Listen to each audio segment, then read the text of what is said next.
permit yourself.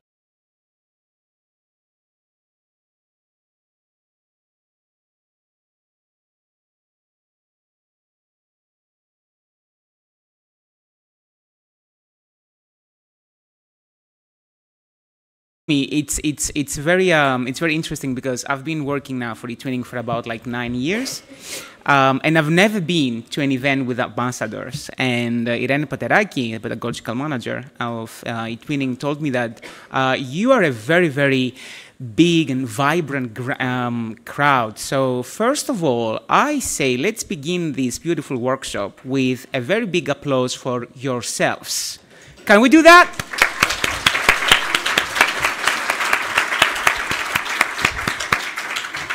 Okay, and we are warming up like this as well because Kraków is a bit cold. So it's a real pleasure to welcome all of you, the eTwinning ambassadors, our eTwinning ambassadors, to today's workshop.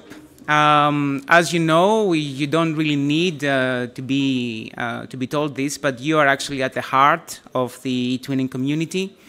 You are inspiring our teachers, you are building connections across Europe, and you help schools bring collaboration, creativity, and European values back to life. And your dedication and enthusiasm make eTwinning what it is, a vibrant network of educators who believe in the power of working and learning together. We will have this 3 days event where we expect to inspire you and create more connections between you. And today's program is actually designed to set the tone for these beautiful 3 days. So we are going to begin with some welcome addresses from the European Commission, and then from the Polish National Support Organization of eTwinning. And then, of course, we will continue with our keynote speaker, Education Back to Basics, delivered by Marcin Szala, which he will invite us to reflect on what truly matters in teaching and learning. After this keynote, we will continue with 2 practice sharing sessions, where you will have the chance to exchange ideas, experiences, and success stories from your work as ambassadors. And then there will be, of course, a short break in between, because we don't really want to exhaust you. So we will have time for coffee. And when we finish these really beautiful 2 practice sharing sessions, then we will have the networking activity, which is a great opportunity for you to keep exchanging ideas, keep sharing insights, and perhaps spark maybe new collaborations between you. And finally, of course, we will have a dinner today at the restaurant of the hotel, where we will be able to continue the conversations, hopefully, and continue this vibrant spirit. So once again, thank you very much for being here. And your work, you should know that truly makes a very big difference.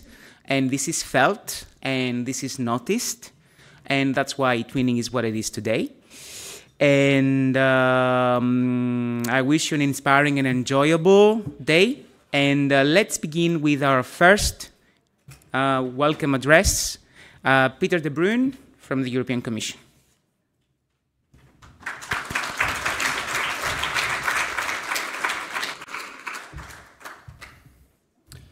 Thank you very much, Christos. Good afternoon, everyone. It is my pleasure to be able to warmly welcome all of you, those who are here on site, but also those who are joining us online, to this event, this workshop for eTwinning ambassadors. So thank you all for making the time, for some of you even to make the effort and taking the time to travel here. We know it's not always easy to be able to block the time, to make the effort, to join these sessions, these workshops. So we really appreciate that you do that effort. As Christos just mentioned, we are well aware that eTwinning ambassadors are at the core the heart of this community, and that's very much valued and appreciated. So thanks a lot for you being an eTwinning ambassador, but also then for actually taking up that role and joining events like this. That also means that events like this, we find them very important as well, because we know that, or we believe that eTwinning is more than just a platform that you can find online, but it's actually about the people behind it, the people, the teachers who create the projects, who engage with their pupils, bringing international experiences, other cultures, other languages into their classroom. And so it's not just about that platform, it's about the people behind it, building connections, networking, and that's, as also Christos already mentioned, that's what I saw already earlier today in the welcome hall.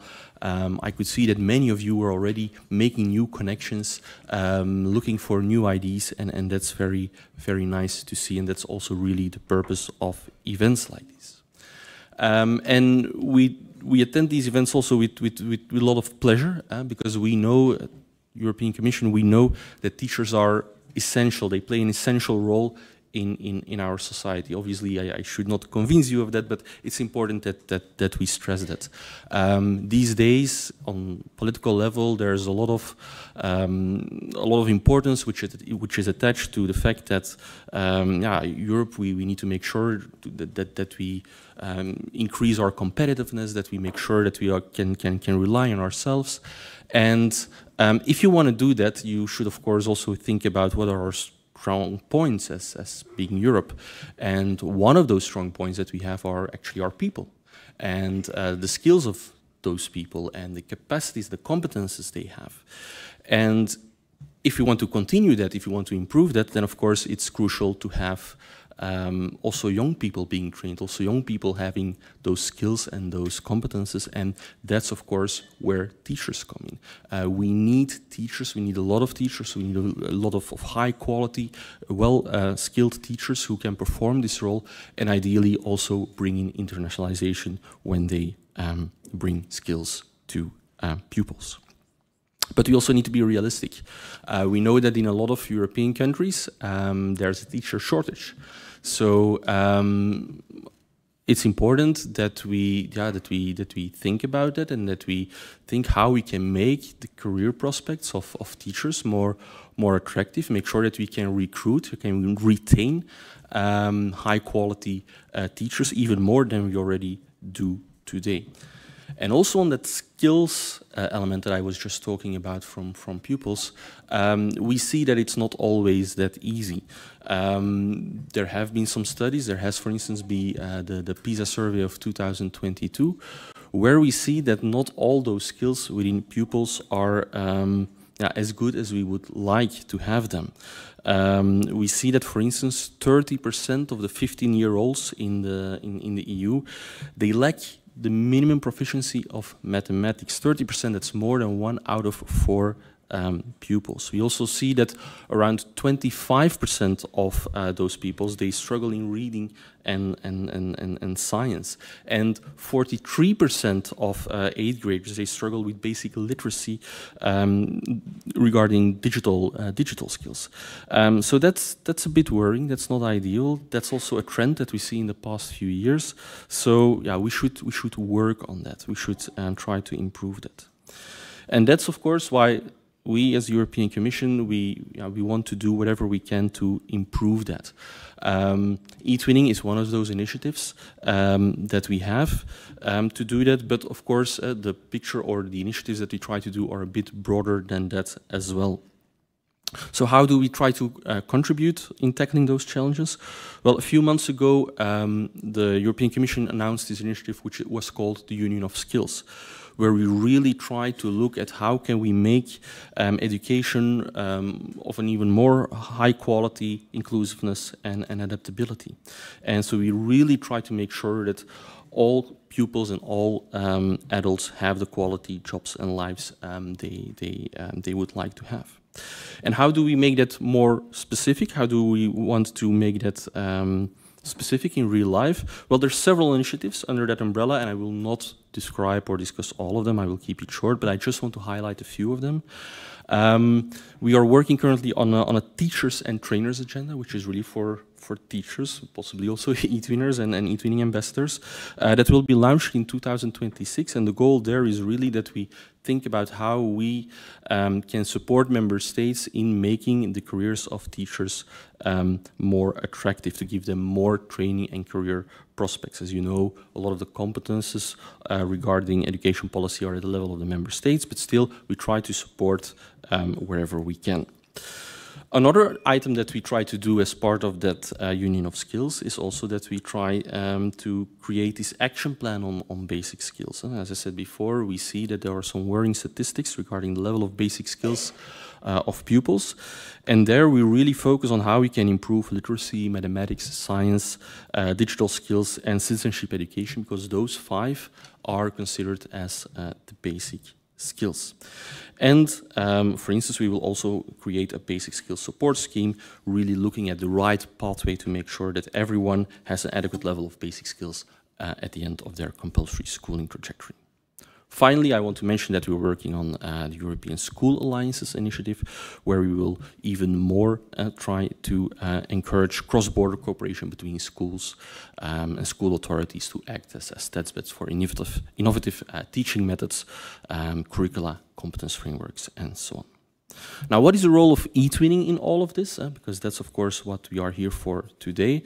Well, eTwinning is also funded, is also an initiative by the European Commission. As you know, it's funded under the Erasmus Plus program. And if you think about what I was just saying, making sure that we make those career prospects of teachers more attractive, trying to build those basic skills of pupils, we believe that eTwinning can play a very important role in that.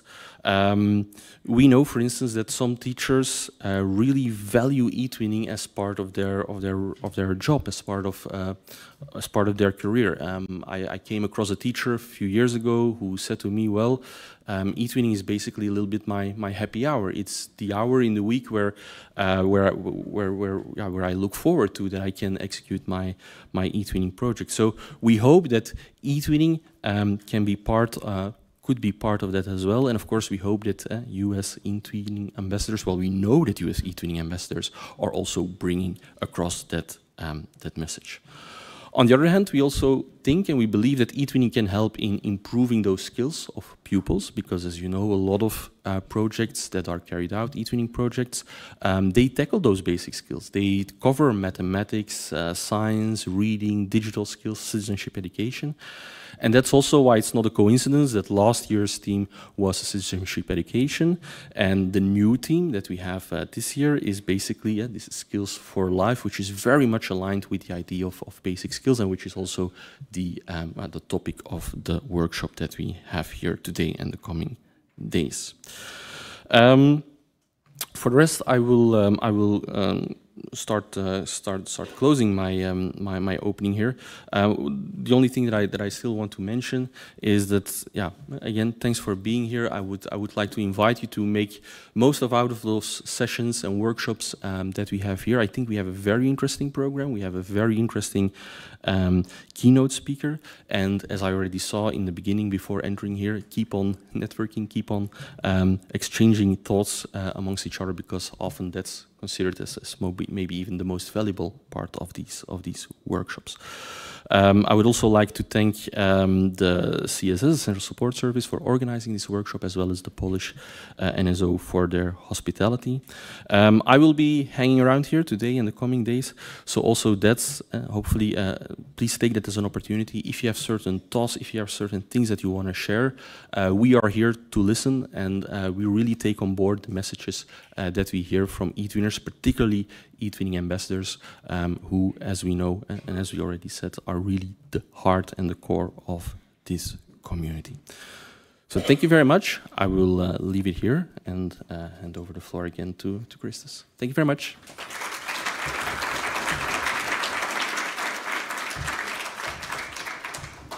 Thank you, Peter. And our next welcome address from Paweł Czaplinski. I hope I pronounced it correctly. So the floor is yours.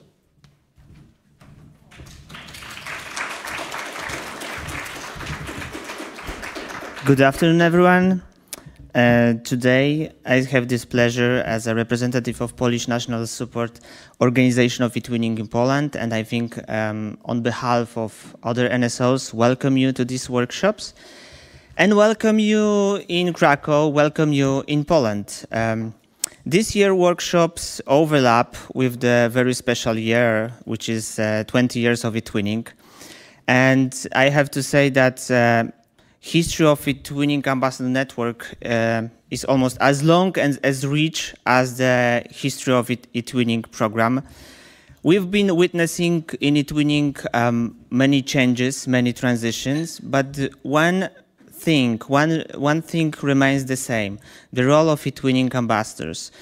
You are a driving force behind all changes and development of eTwinning programs. So big applause for you now.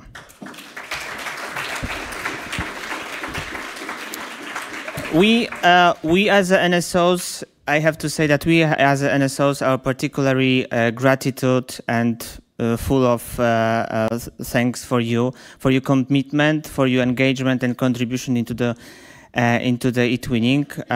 Your energy, your creativity, your devotion is a driving force also for changes, and your pioneering ideas as a grassroots initiatives also brought to us and to eTwinning through these 20 years many significant developments in the program. So also thank you for this. For this meeting, our great friend of eTwinning, the Ministry of National Education, Barbara Nowacka, has accepted the kind invitation for this event, but because of some duties, she was not able to leave the Warsaw today, but she would like to address with a few words in her letter. Distinguished representatives of the European Commission, dear representatives of the eTwinning Central Support Service, dear teachers, dear sir, madams, responsible education is rooted in timeless values and traditions while boldly meeting the challenges of the modern world. The reforms we are developing in Polish educational system are intended to provide pupils with knowledge and competences tailored to the 21st century, to promote proactive and practical approach to learning, to expand individual passions and interests, and last but not least, to prepare young people for a profession that will reward them and ensure their good life in the future. Meanwhile, it is the teachers who are the real promoters and leaders of change in schools and who drive pupils to achieve all-round development on a daily basis. I am convinced that also through the eTwinning participation in the eTwinning program, they contribute to fostering environments based on openness, cooperation with parents or the local community. The commitment of the ambassadors, which includes the implementation of innovative didactic solutions, their constant readiness to upgrade their qualification, as well as their willingness to share their thoughts and experience in an international forums of teachers and educators, is highly commendable to me. This makes it all the more gratifying that representatives of such a unique profession from more than 40 countries get the chance to meet in Kraków during the event entitled Ambassadors in Action, Building Communities with Skills for Life. I firmly believe that it will foster joint integration and, above all, further action for modern education both in Poland and abroad. In giving you my regards, I wish you joy and pride in your achievements to date, further achievements as well as success in turning your plans and intentions into reality. Yours faithfully, Barbara Nowacka.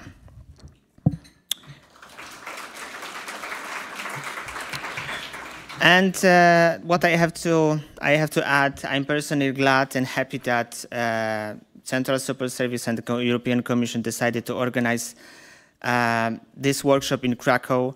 It's a really magical city. It's the former capital of Poland, the first capital of Poland, and it's the real cradle of Polish culture. So if you happen to find some time to walk around, to see the town, old town, to see the castle, to see this very historical architecture, please do not hesitate because it's really a lovely and charming place. So I'm wishing you very fruitful workshops. Bring back to home only good memories and all the best. Thank you.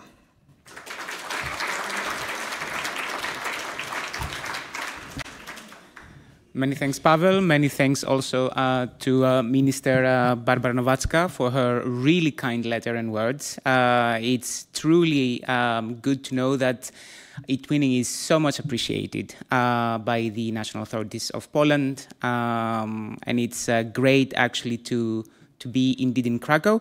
Although Pavel almost gave maybe a smaller room for explorations. Please, tomorrow we have workshops, so we want you there. You will have time.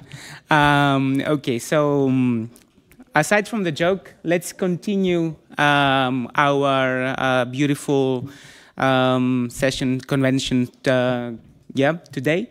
And let's continue with Marcin Szala, the co-founder of Lyceum of Artes Liberales Poland, will give the keynote education back to the basics.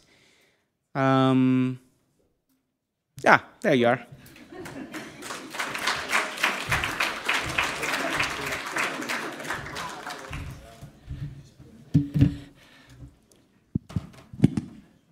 I was tempted to take the invitation and go and explore Kraków, but the weather is not really that great, for which I do apologize. Maybe it will be better tomorrow. There are, I'm told, wonderful workshops, and I've read about them, and I am looking forward to it. And I'll just add that Kraków by night is also wonderful. Thank you for inviting me, and thank you for your time and your awareness. I will try to add to the good memories of Kraków and to Poland for those of you who are visiting. But maybe it will not be all that comfortable and pleasant. Because we've heard just a few minutes ago from Peter that we are in a position which is quite difficult. People do not want to be teachers. They do not choose this as a career path. And when we look at the results measured by various skills, it's not that great. So, I would like to invite you to an exercise which is tricky because, as we have heard and as I have experienced, by meeting some of you, maybe you, some of your colleagues, you are the cream of the cream. You are those who have made teaching your profession, your passion, and your life choice. And I would like to invite you to question that. I would like to invite you at the beginning of this conference to stop for a minute and say and wonder, was this really a good choice? And I would like us to do that by wondering, why do we need education? Because it is something that you have put a lot of work. You continue to put a lot of work. If you have family, as I do, then your family puts a lot of work when you bring in home your work and you keep marking when you are away in wonderful rainy Kraków and your family is not there. You put a lot of emotional energy when you have to deal with difficult situation.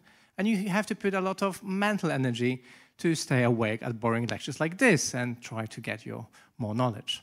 So why to put all of that work? Why do we organize ourselves into that? So I would like to give you, taking the opportunity that you're sitting at those lovely round tables, literally 30 seconds, half a minute, to try to generate as many answers as you could to these questions. Why do we need education? 30 seconds, go.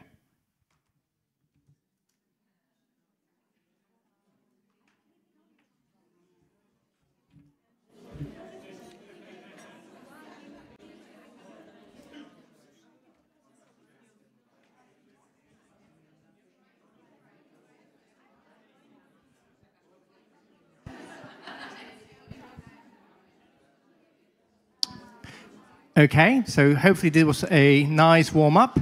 If I could bring you back to one conversation.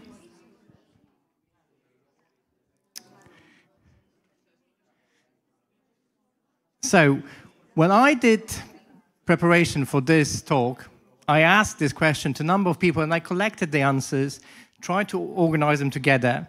And I would like to present you a digestive version, the categories that I've heard back, and maybe if you will not find a category in those that I will mention, that came up in your conversation, please talk to me during a coffee break or breakfast or lunch or whatever, and I'll add to that list.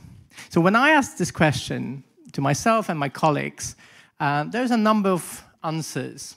First, the one that most often and most is available is, well, we need to transfer knowledge and skills. And we've heard that from Peter. When we look at education, literacy is down, digital literacy is down, maths is down, people don't know how to count, etc., etc. We need this huge mechanism to transfer knowledge and skills. Sure, this is what we do. This is what a lot of our energy goes into. I've studied physics and philosophy, and I teach critical thinking, and it is a lot about skills, and a lot of my thinking before my classroom is, how can I get that across? How can I get the skill measured, transferred, and habituated? But if we say yes, we need to transfer knowledge and skills, then let me ask why? Why do we need that? Well, depending on the level where you're at, I teach in a high school, of course, to prepare students for university. And we are in a bizarre moment of history where a huge proportion of populations go to university. If we were to look at the history, we would see that this is really unusual. University education used to be for extremely select group of people, and my guess is that it is on the way to be that in the future, that it will become back something that is available for a very small group of people. Again, a topic for to talk about over coffee, perhaps. But if we will take that prepare for university, or if you're in a primary school to prepare for the high school, or if you're in a kindergarten to prepare for the primary school, if we'll take this answer in the kind of sense that we transfer this knowledge and skills in order so that people can progress in education ladder, again, let me ask why? Why do we need it? Well, of course, the answer is simple: to build a future career. Okay, to build a future career. And I think a lot of our thinking, and I would guess from reading some of the documents from the European Commission, is that we need skilled workforce. We need people who will be able to provide competitive edge, who will make sure that Europe is the powerhouse of the world and who's pushing the boundaries forward. Okay, let's keep that for the minute. I will question it, but let's keep it for the minute as a possible answer where this one stream of answers goes together. There's also the other possibility when you ask people why do we need education, and stripped off to the basic is, well, we need a childcare. We need parents to be able to work, and we need someone to look after the kids. I would say that's probably not how we want to think about ourselves. And if childcare is the main reason for education, there are probably better and cheaper ways of doing it. But talking to some parents, because apart from being a teacher, I have the privilege and the curse of being headmaster, sometimes I get a sense that this is the most important thing to them. Are you looking after my child? But again, let's try unpack it, because even if we think on the kind of first level, we want someone to take the kids away from us, it's a certain quality of childcare. There's a certain aim of that childcare. And what could it be? Well, very often people will say, well, we need education to kind of reinforce or to transmit some moral values. We need kids to learn what is good, what is bad. We need them to function well within society. And from the social values, moral values, we kind of go to, well, we're teaching them social norms. In family, it's a different setup, it's a different unit. School very often is the first encountering of a community, which is not a family, and is also very often the first encountering of the state, of the idea that there is an organized community around us. And therefore, it is a very good tool and mechanism of teaching social norms. And we see that in one of the basic skills that we'll talk about today and probably over the weekend, which is the citizenship and the sense of belonging and function within society. Okay. Teaching social norms. But, how do we do it? Well, we want to build a shared common cultural code. We want the kids to learn the same things. We want them to read the same text. We're able to have shared understanding of history and also shared understanding of maths. So they know the difference between centimeters and inches, although Britain is now out of the EU. So centimeters will do, but it will be good to share that. So we have some shared common cultural code that will enable communication. And out of that, we hope that will build a sense of belonging to community, be it national or local. So we have those two strands. One is kind of to prepare for the future of workforce. The second one is to prepare for belonging and function within society. So I would say that we could put it together, and hopefully my guess is, that it was something that hopefully you've heard around the tables, that there's this sense of education as a main mission and aim to prepare for the future. And again, if there is something that doesn't fit into that list, I would love to know, and please do get up me and talk to me. Maybe that will change our understanding of it.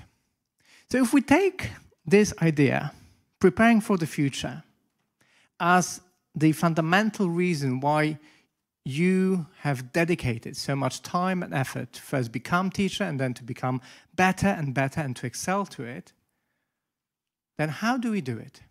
Because it's not simple. And it's not simple because if we say that we want to prepare for the future, then there is a sense that we should know how the future will look like. If we're preparing someone for something, then it would be a good idea that we actually have a sense, what kind of skills they will need, what will be that future. And that is now very, very difficult. And if you don't believe me, if you're not convinced, if this is not your intuition that is difficult, then I would like to show you 4 snapshots of the way that the history has changed. And again, to put it in perspective, for majority of us, we are talking about 12-year program from the primary school to the end of the high school, or 12 years or around there. And sometimes even more when we think about 3 years, 5 years of university. So we are designing something that will last 12 years, probably, depending on how optimistic your national government is, it will take between a few days and a few years to prepare the change and the reform. So we are talking about, say, 15 years lifespan. So, the first snapshot, and this is quite a long snapshot, the one that we would quite happily be able to prepare frameworks for it and understanding. This, we go back to 1750, but really if we look at the beginning of 1900s, beginning of 20th century, in here we see a CO2 levels of CO2 emission, which are linked to the production. So the more we produce as a society, as humanity, the more CO2 we produce. And we see that as the time of the Industrial Revolution, we see a huge change, 1950s, and then it explodes. And that change is not linear. It's not something that we are used to that. Today we have 2, tomorrow we'll have 4, then times 2, 6, times 2, 12, etc. No, this is an exponential change. So it is 2 to the power of, or a number to the power of 2. And we go 2, 4, 16, 32, 64. It goes huge. We as humans are not used to that level of change. That change is very, very fast. And here we're looking at a period of 130 years, from 1900s, or let's call it 150 years, to now. We see an exponential level change of how much stuff we produce. And we have that sense, don't we? When we look at the H&M and Zara and other product placement fashion brands, we see how much stuff we produce and how much stuff gets broken. Now we'll change the time scale. We're not talking about hundreds of years. Here we have decades. Here we have 1990s, so 30 years ago, 35 years ago, the number of subscriptions to the internet. The big line is the mobile subscriptions. The yellow one here is, sorry, the red one here is landline.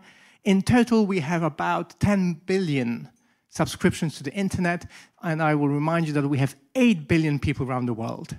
That is more than one subscription, one connection to the internet per person. And of course, that includes newborn babies and my parents who do not want to use the internet. We have a huge amount of devices connected to the internet, more than one per person in the developed world that we're in. And that change is in decades. We're not talking now 150 years, we are talking about really 2 decades. And again, probably, without being too rude, most of us remember the world without emails. I think all of us remember the world without mobile phones, smartphones. The reality of my daughter, who is 11, so less than 12 years of education cycle, is that she does not know the world without internet. And we are designing an education system that is to prepare for the future. And within the 12 years, look what happened to the amount of connection to the internet. But it gets more interesting. We are not talking now about decades, we're talking about years. Here we have 2020, then it's 2024, 4 years. And in this chart, you see the number of large language models, so the artificial intelligence models, as we call them, which are available to us. And by large, we mean ones which have been trained on really large data sets with a huge amount of computation power. And we're talking about 300 tools, models, not use cases, huge models that have been trained just in the space of 4 years. And again, we have experienced that. I remember teaching before ChatGPT. All of us, I think, remember teaching before ChatGPT. And it's not only now one ChatGPT or 1 and 2 with Gemini and other products. We have 300 large models just in the space of 4 years. And we are talking about designing a system for 12 years. And just if you are willing to push it, because, well, yes, this is all on computers, but we'll just close down computers, it doesn't really apply to me. The last and final snapshot, this is number of a distance traveled by passengers in California, in taxis, in autonomous cars. Again, exponential curve. So it's not only office work, it's not only research, it's not only homework. This is a real activity that we do, getting from A to B. Being a driver is the most popular profession in the world. It is going to be eradicated. All of those people who make the living as drivers within, I don't know, decade and a half, maybe out of the job. And our aim is to prepare for the future. And we don't know what the future will look like. So,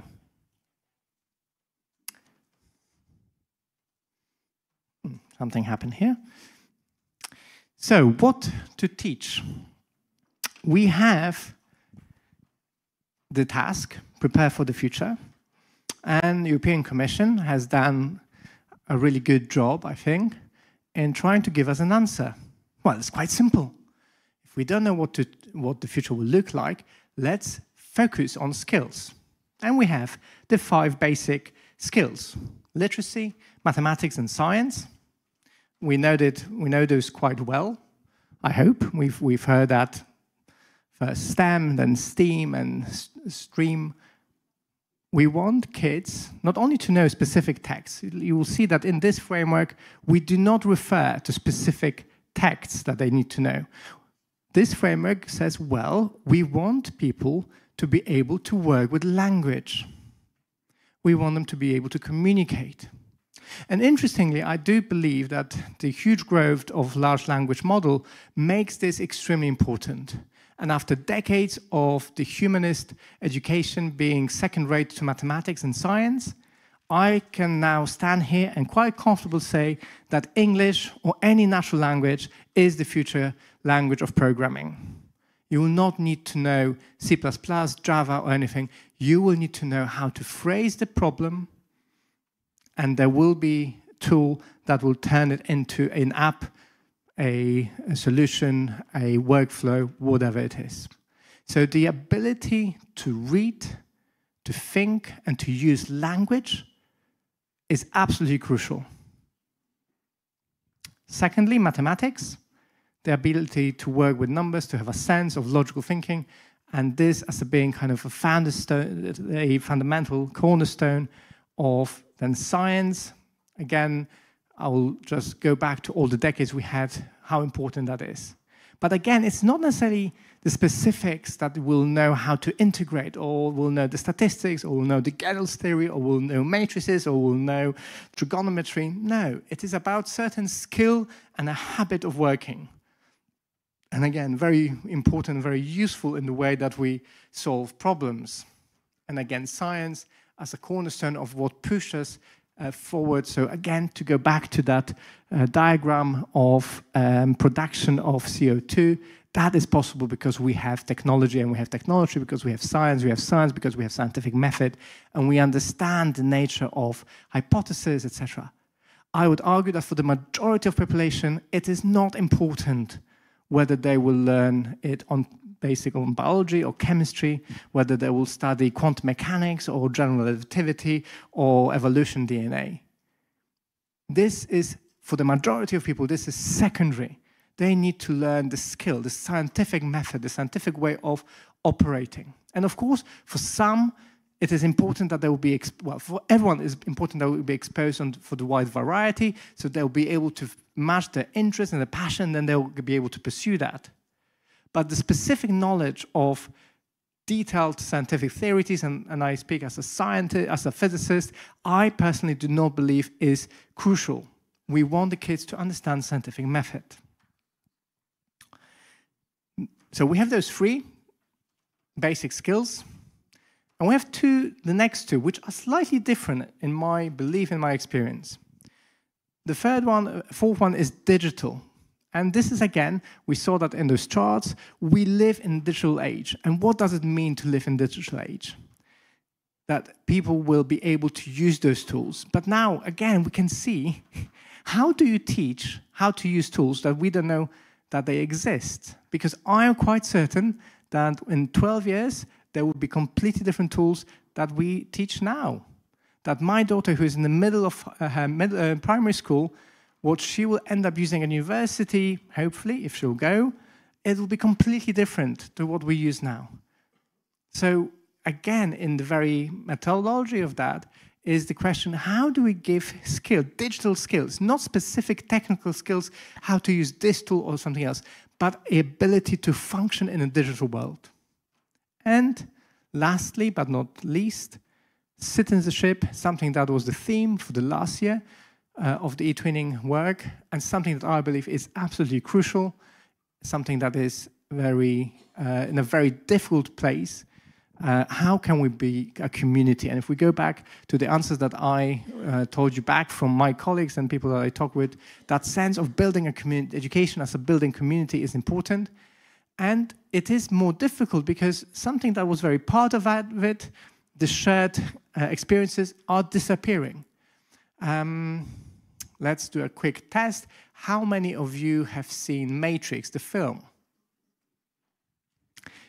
You know that if you ask this question to people who are now in high school, there would be, I don't know, maybe a third, a quarter of that answer. The amount of content created, the amount of serials created, the amount that Netflix, Amazon, Apple TV, HBO, Disney produce is huge. We lose the sense of shared experiences, shared works of literature, shared films, shared art. And without that, without this common experiences, communication is different. I would say it's more difficult, it's different. And if we imagine, and I think it is possible to imagine that in a decade, everyone will have a unique Netflix experience, a film produced just for you, for what you like, how you like it, ready for you when you come home from work. And your Netflix experience will be different than your spouse, because we'll have the technology that can completely generate the film based on what happened to you today. And then we have no films that we can talk about. So we have those skills, and I would like us to notice that we have, in thinking about this, we moved from, well, what should we teach? Well, we should teach algebra, trigonometry, we should teach Shakespeare, we should teach mechanics, we should teach evolution, and all the kind of specific subject content.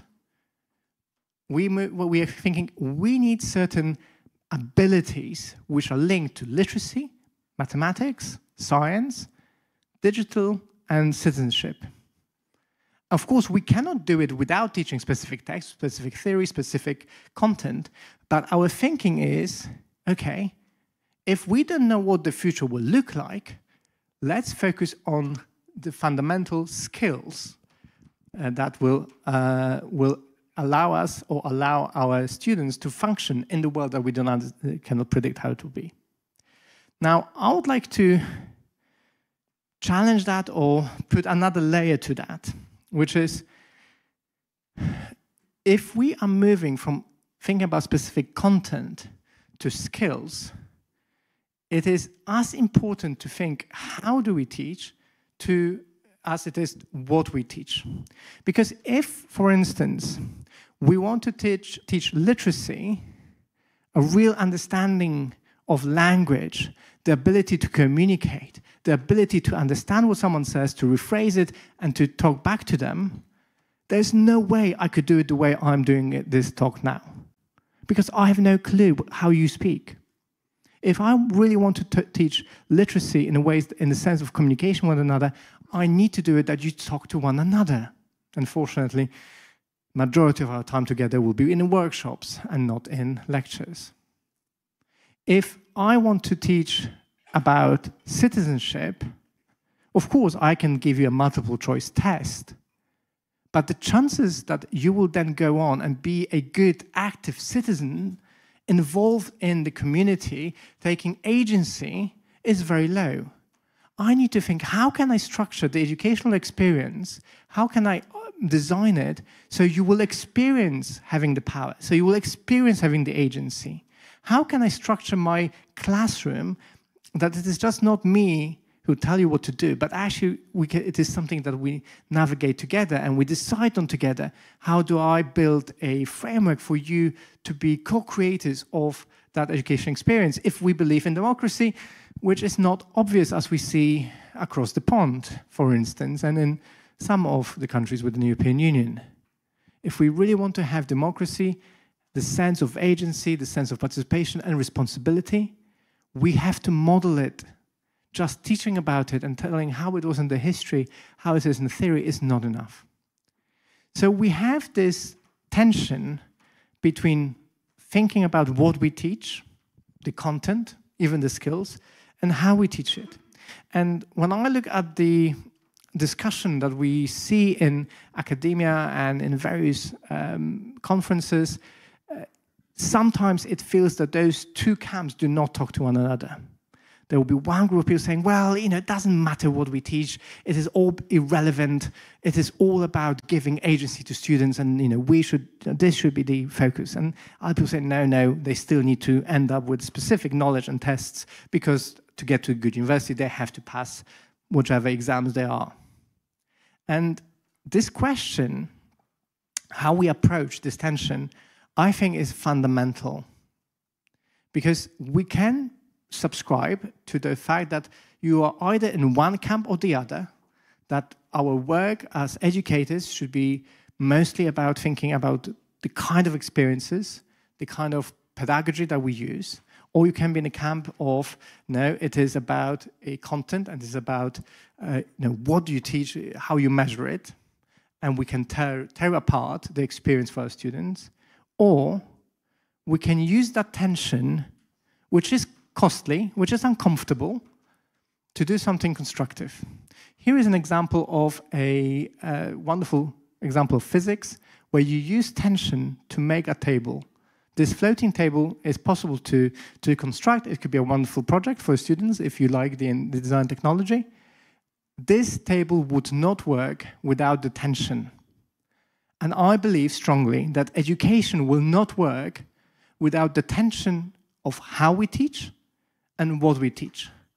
Because if we will focus completely on how we teach without having a real, honest, and demanding content, it will be flaky. We will not teach students grit. We will not teach them resilience. We will not teach them literacy skills, mathematical skills, science skills. They need demanding curriculum. That is specific to the age group, to the context, etc. But it needs to be demanding. Learning is about failing. Learning is about trying something, it doesn't work, and then coming back and learning it. If it is all easy, we'll not teach them any skills. At the same time, just it being demanding is not enough. I mean, it is teaching them something, and we'll talk about it in a minute, but we need to construct that experience that gives them skills and attitudes and experience of that will make them ready for the world that we don't know how it will look like, for the unknown future. So I would like to propose a third level of our thinking. We have what we teach. We have those skills defined by Peter and 1 or 2 colleagues, I imagine. Literacy, numeracy, or maths, science, digital, and citizenship. And I would like to suggest that we also need a third level, which is meta skills on top of that. And one of those meta skills that I would like to present you, and hopefully you will find it useful, is ability to manage knowledge. And the way I use that idea and a framework I use when I design my lessons and my curriculum, because being a headmaster, I take the privilege of giving myself a clear space and creating my own courses, is trying to think about the student experience and learning experience in 4 directions or 4 quadrants. Third is something that we probably all know. You know, what at the end of the process, what are the known knowns? So what I want the learning objectives to be, what I want the students to, at the end of the lesson, be able to say, yes, I know this, and they actually know it. That this is the knowledge that they are aware of, and it is important that actually not only they have the knowledge, but they also are able to talk about that knowledge, that they're able to say to someone, I know how to do this. And that's not always obvious, but that's why in good pedagogy, I believe you tell people what we're going to learn, and then you tell them what we have learned. And this is why we have all the signaling, all the exams saying, yes, we certified that you know this. And maybe for some time in some schools, this is what all or majority of learning design was. But actually, I think there is another area, which is the known unknowns. And in a hidden curriculum, in the way we design our schools, very often this is a very common experience. All the tests that you fail, all the reminding, oh, you still don't know what 2 + 2 is? You don't know how to do your derivatives? You don't know, you cannot explain the general theory of relativity? You don't know what epigenetic is? All those things that you do not know, the ones you failed. We are very good at it. But actually, apart from it being part of a process, there is a huge value, especially in the world which we do not know how it will look like, that the students are aware that there are some things which are unknown, and they are able to say, I know this, but I don't know this yet, and I know how to get there. Because if the meta skill is about managing knowledge, it is absolutely crucial to know what you have and where you need to get there, and to be able to charge the link between them. And again, we designing the experience, it is important for us to show both what you have and what you do not have. But as you can guess from this chart, this is not the end, because there is another category, which are unknown knowns. And this is a tricky one. I quite like it, because there is a good side and a bad side. The angelic good side is that actually when you work with something really often, you forget that you know it. You forget that you know how to breathe. This is not one of the skills that you have on your CV. But, for instance, the ability to rest, to cope with hygienic, a good way with digital media, to know how to manage your screen time, the ability to be mindful, all those skills could be internalized, and they are so much part of who you are that you don't think that you know them. And part of our education is to thinking, what are those kind of crucial skills that we should learn, that we don't even consider skills. But there's also a negative, there's a diabolical side of it, which is all the assumptions we make without being aware that we make them. All the biases we have, all the thinking about the world that we are not conscious that we make this assumption. One of my favorite exercises when I teach in Poland is the simple exercise when I tell students, let's assume that there are 200 countries around the world.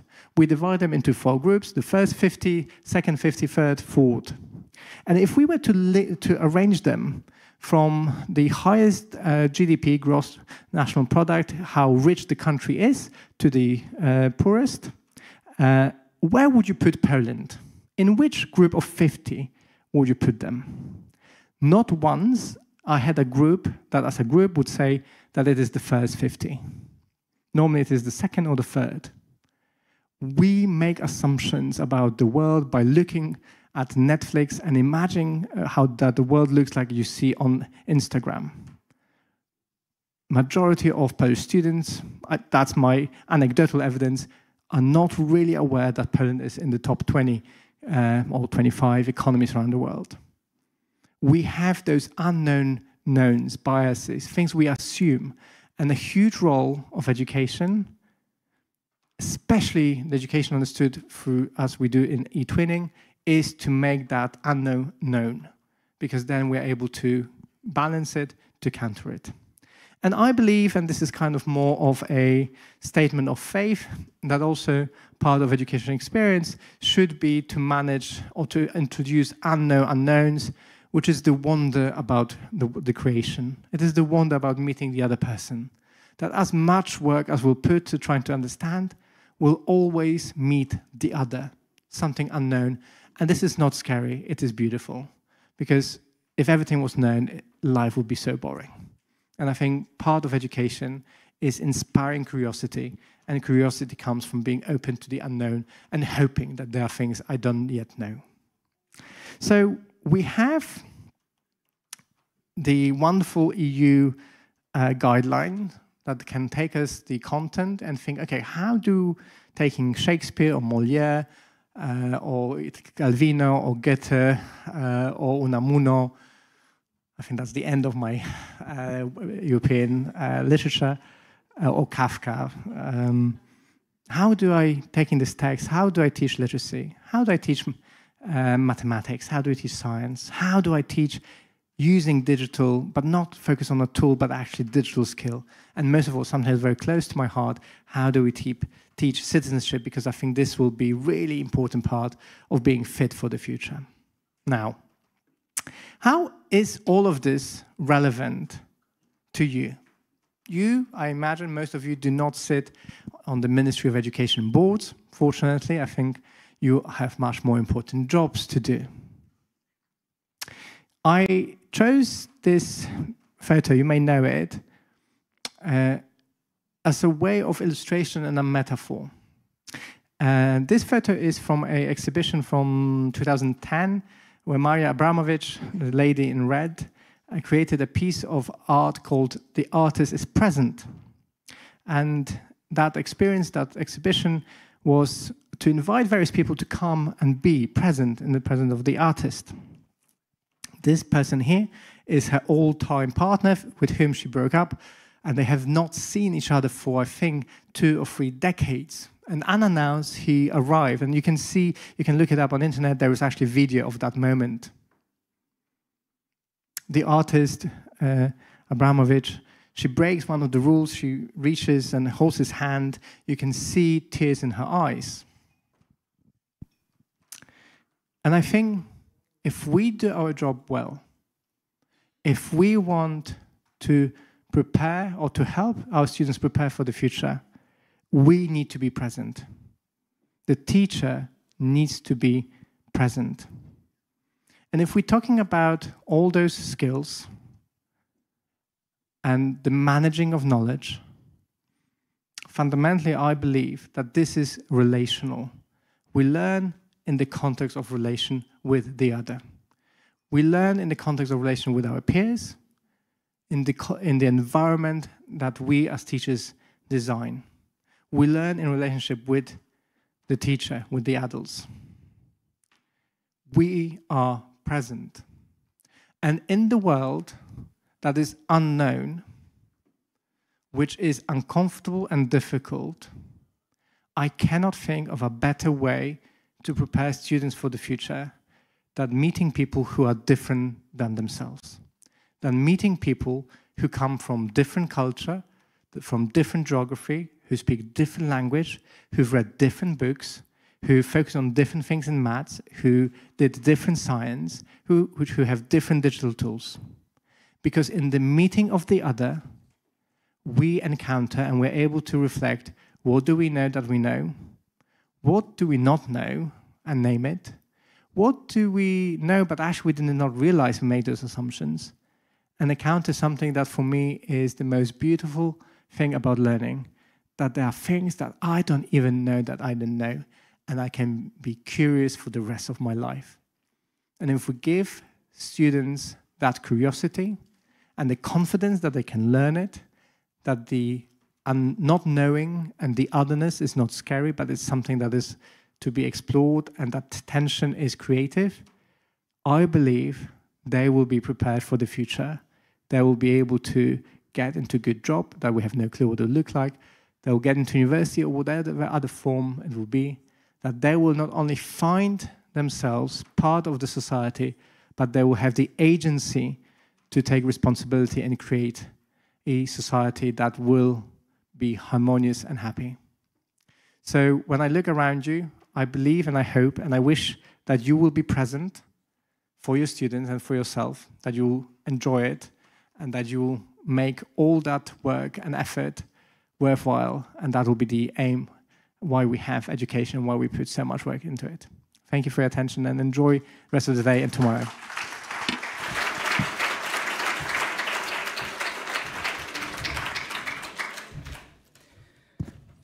Thank you very much, Marcin, for this really inspiring keynote speech. Just to say that you brought to my mind something that was said by Herbert Simon, Nobel Prize winner. I don't remember now which year, but he was an economist and cognitive psychologist, I think, where he said that a wealth of information creates a poverty of attention. And I think you illustrated actually quite, it's quite straightforward that we need to find a way to allocate that attention nowadays efficiently. And that was a really good point. I don't know if you have questions for our keynote speaker. We have time and we have some extra microphones, which I would be very happy to share. Let's prove to our keynote speaker that we actually engaged and we were paying attention. Okay, I think we have, let's start with Irini. She always pays attention, so. I'm always afraid of the question. But this time I prefer, well, mentally.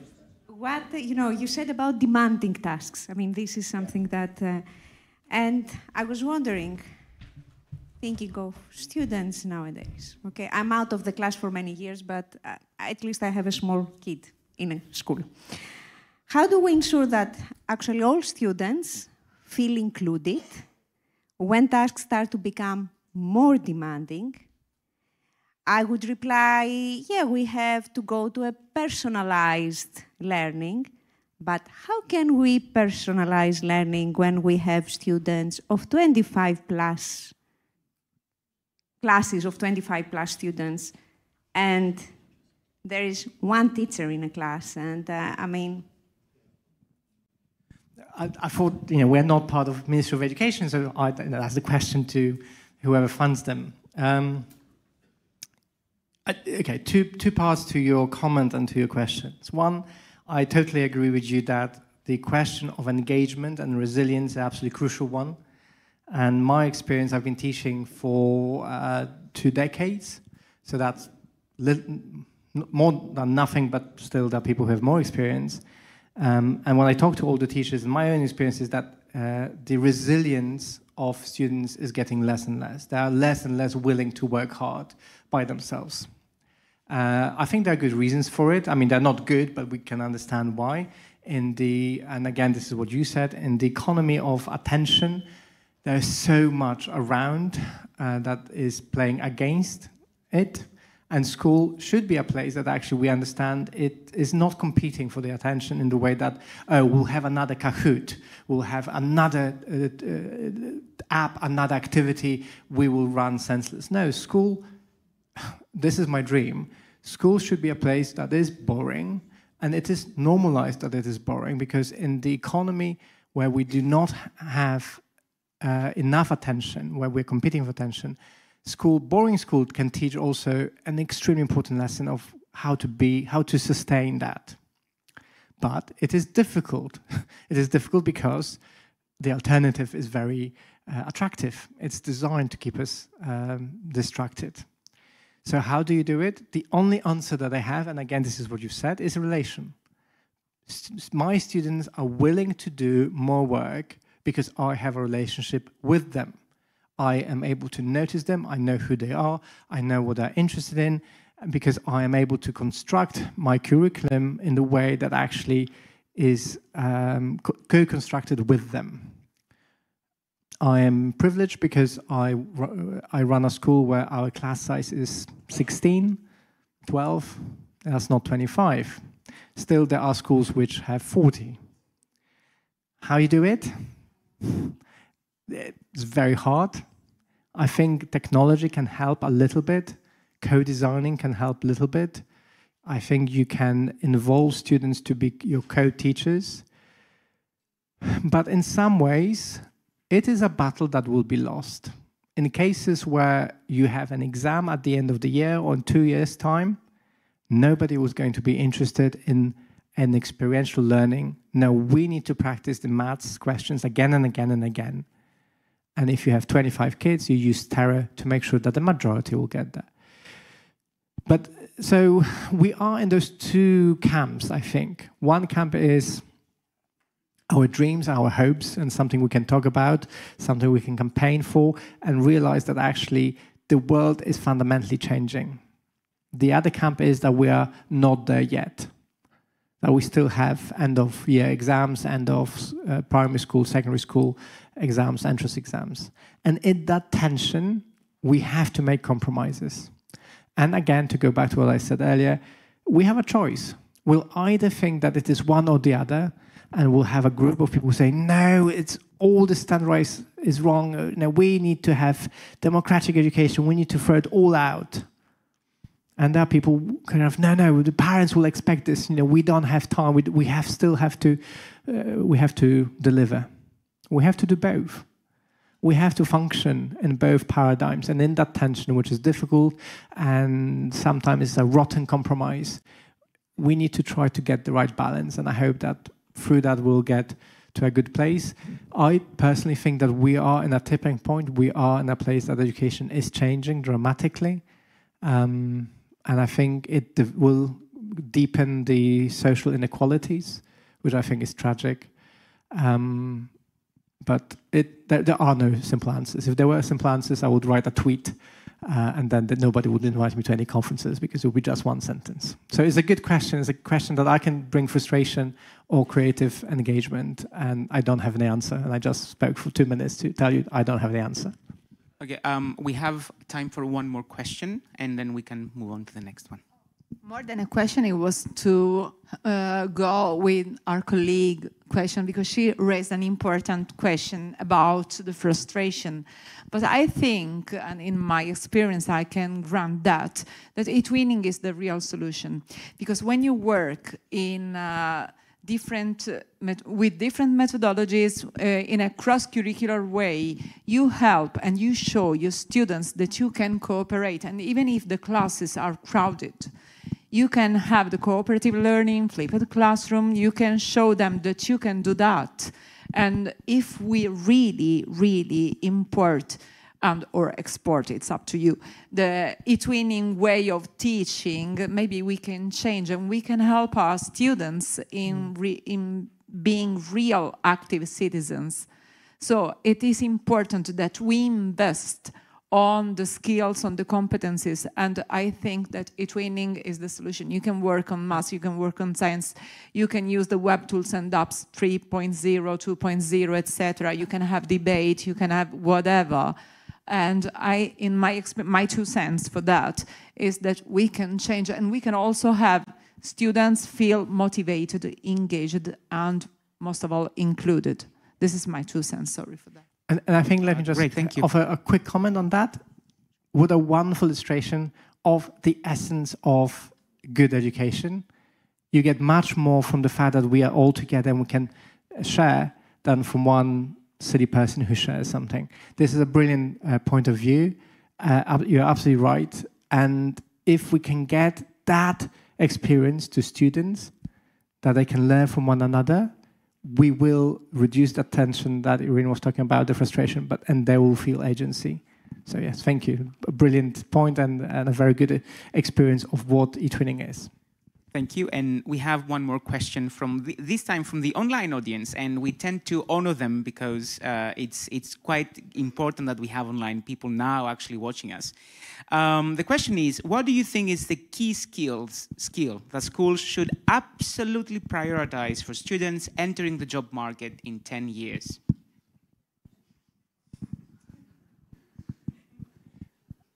Again, this is very personal. I think the key skill is that there is no one answer to any one question.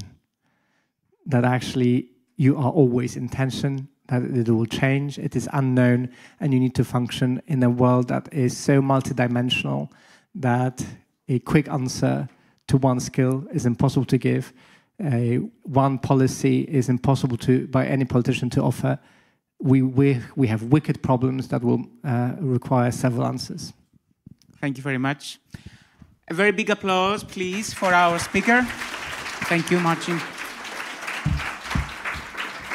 And now we have the practice sharing exercise in groups, and we have part 1, and I'm quite interested to learn what's that about. So, Irene, the floor is yours. Thank you, Christo. Yeah, good afternoon from me. I would say welcome to Poland. I'm not from Poland, so I'm really happy I see all the ambassadors here and some faces from the past that I had seen in other events. And I'm really happy always to be with ambassadors and with online ambassadors as well, because this practice sharing is going to be for the on-site audience, but also for the online. So we're going to work all together. And I know we're a bit, like I see, 14 minutes late, so I'm going to be fast. So, you are ambassadors. You are doing many things. Trainings, webinars, I don't know, you knock the doors of the schools and tell them, no, come to eTwinning. eTwinning is an amazing community, you have to join us. What we are going to do, we have 1.5 hours. Okay, we don't have 3 to 3:30, we have only 15 minutes, so you have to be very fast and find your group. So in your badge, you have somewhere there, at the back, I'm checking as well, you have the number of your group, okay? It's the last line here. I'm in group 8, for example. So you have to find your group. Wait, not yet. You have to find your group, find the table. Somebody says, oh, I'm 4, come here, 3, come here, okay? You find your group. And for this, I haven't finished. Yeah, I know you are looking forward to that, but I need some minutes. Please, one more minute of silence for Irene to finish. Yeah. So, what you are going to do? For 15 minutes at the moment, okay, you can start introducing yourselves, and the next 15 minutes that we are missing, you can keep introducing yourself outside while you have your coffee break that I just want to tell you. There is one here and one here, because there are more, so you can spread, because you saw only that coming. This is what Zsofi, my colleague, asked me to say. So, these are the topics that each group has to work. What you are going to do is that, what practices have you done on training new eTwinners? Maybe a kind of campaign you run in your region, in your school, in your area. How can you engage hard groups? And hard groups can be like, I don't know, IVET teachers, can be like early childhood educators, can be schools in rural areas that it's more difficult to approach. How do you use social media to promote eTwinning? How can you involve school leaders? We need school leaders in order to have, for example, to apply for the eTwinning schools. How you mentor teachers online? Have you used anything related to gamification? How you collaborate with training institutions? And how you can embed eTwinning in different kinds of events. So it's random, the topics there. So you have to find your group now, sit together and introduce to each other. So then you think and prepare a practice. It's a practice that you did, a practice that comes to your mind now. You are sharing what you have to, what you think about the topic you're dealing with. Once you do that, then you have to share among yourselves which you believe is the most impactful, which you think that can be really replicated everywhere, in all our countries. That it's a good practice, it's a good example that we can share.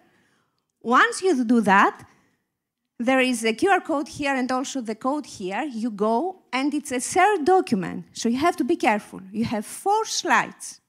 So it says group 1, 4 slides, group 2, 4 slides, group 3. You go to your group. So simultaneously, all 10 groups are going to work in the same shared document. Clearly? Everything? Okay, so as I said, we have our online audience.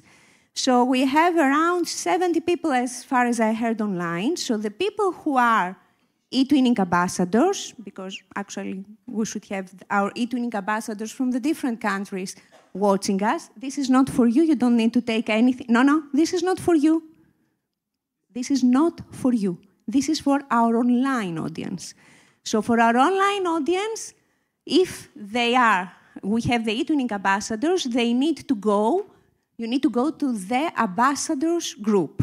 And the ambassadors group, my colleagues, will be there, and you will have a Teams meeting room where you will go and you will work together at the same activity on another shared document that at the end I'm going also to present what our online audience has written there. Everything clear?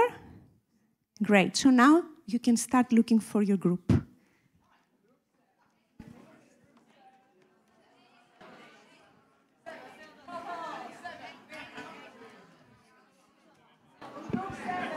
Still feels like managing children.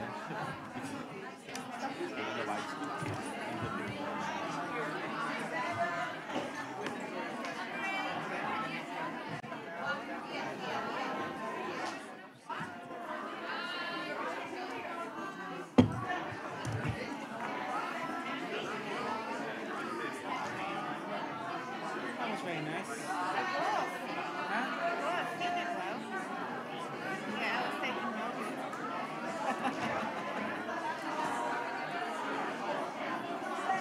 It was a really, really, really nice keynote. Yeah, very interesting. Yes, I really loved it.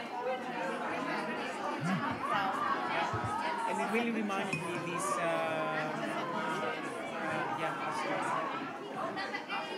It actually reminded me this that I was reading. It's about like this guy, that I mentioned, but also some other like theorists. They keep saying that there is now so much like information available that actually leads to nothing. We need to start learning again because there's so much like fake things now outside that we need to learn still. Otherwise, it's not useful anymore. Yeah, it's not useful anymore. It's amazing how from one end, because you have experienced it, we went to the other extreme, right? I experienced it as well. Like when you had like nothing, you had to open a you had to open a dictionary. Because you have the same age, right? You are how old are you? I'm older. Where older? No, you are not. I'm well, I'm 21. Well, yeah, we have everything. It's like 6 years difference. Okay. That's not. Yeah. So, yeah, same. Pavel is 10 years younger than me. So Pavel is 37, 37.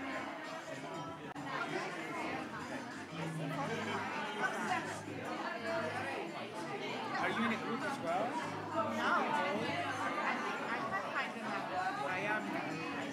They're in a group as well.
for the presentation, okay? So 26 minutes, and I see some teams that they are already here, and my colleague Zof is telling me that the others are coming back.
Sing. Just, I'm putting a bit.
So you have 4 minutes left.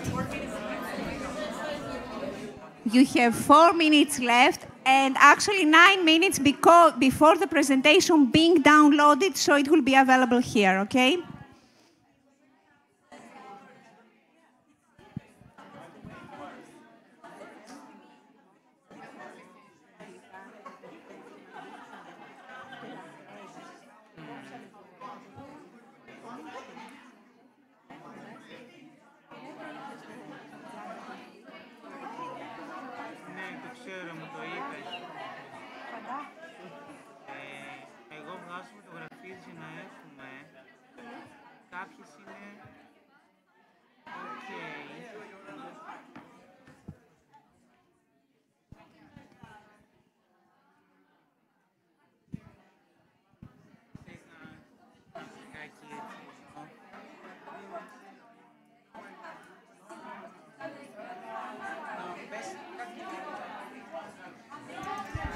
Ναι, μη με χάσετε. Ξέρεις, σαν τους τέτοιους που πάνε. Σαν...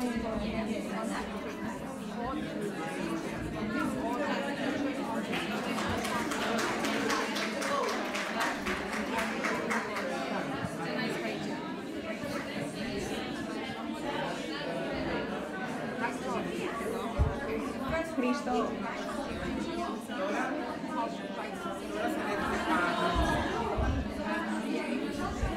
Ποιος παίζει? Γιατί δεν το βλέπω. Πού είναι το αυτό, πού το άφησες? Εσύ το είχες. Είναι έτοιμο. Το άφησες. Τι κάνω?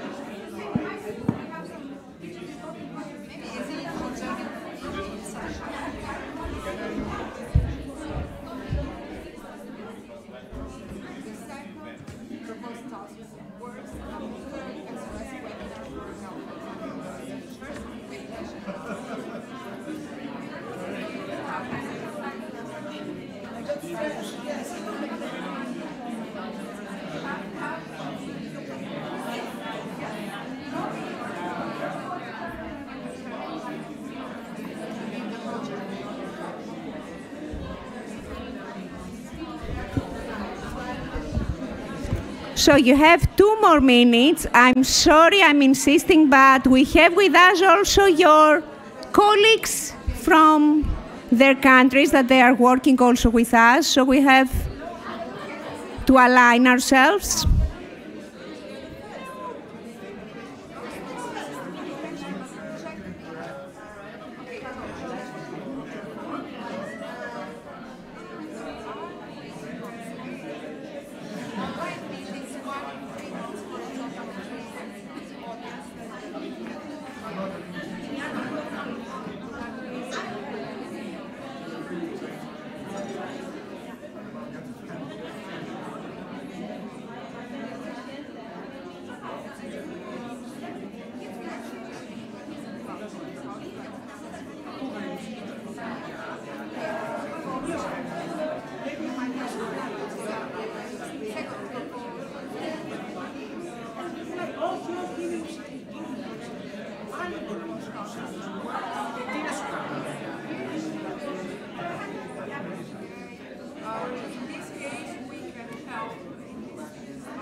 So, can I ask your attention, please?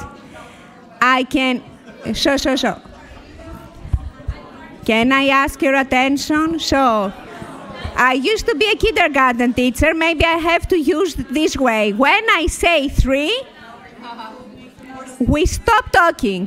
1, 2. Who is going to lose? Somebody's going to lose. 3. Who lost?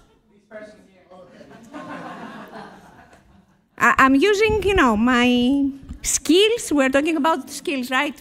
From when I was teaching. So you can silently work on that, silently, okay? I would like to say that hello, and I'm very happy because, so technically it would be difficult to share the presentation because we have 2 presentations, one for you that you are here, and one for 3 groups of ambassadors that they are working online the same time with you. And I think actually we need to give them a big applause because they are not here, but they are working with us, okay? Which for me, it's really important. They are home, but they're still with us. So I have to say that we cannot share this presentation here and then go to that, although I tried with our technical team over there. But I have the presentation, so I will, that's why I say I would like to start with the online audience and see a bit of what they have written there. So I will be the presenter. And meanwhile, you will also know who is going to come, who is going to present from your teams, from your groups, what you have suggested and shared there. So we have one group with Zasna from Serbia, Spasia from Greece, Igor from Ukraine, Jose Luis from Spain, Larata from Croatia, Gabriela from Czech Republic, and Tetiana from Ukraine. So I said that they are going to have like a short description of ESE platform to getting familiar with the platform and the tool. They will use then sign up new eTwinners to teach them how to find new partners, to work in a project. They will organize some collaborative activities. Then they will propose that they can do things, I suppose, in participation in democratic life, common values, and civic engagement, how to create a project, give them example of an awarded project, and then they will have a follow-up training to learn with teachers from other countries. Why is it impactful? Because new eTwinners will realize benefits of joining the eTwinning community. Teachers learn from other teachers. Students will be more motivated, share ways of working, more aware about Europe, improve digital competencies, and they will help them expand their horizons. So, group number 2, with Elena from Czechia, Salvador from Spain, Marcia from Italy. I'm sorry I'm referring to them because they did a good job there. Marcia from Italy, Zuzana from Slovakia, Sokratis from Greece, Mareke from Germany, and Tetiana from Ukraine. So, eTwinning campaign at university, twice a year in October, November. At the end of the academic year, our university organizes eTwinning campaigns targeted at both students and university tutors. This event aimed to promote international collaboration through the eTwinning platform within the initial teacher education framework.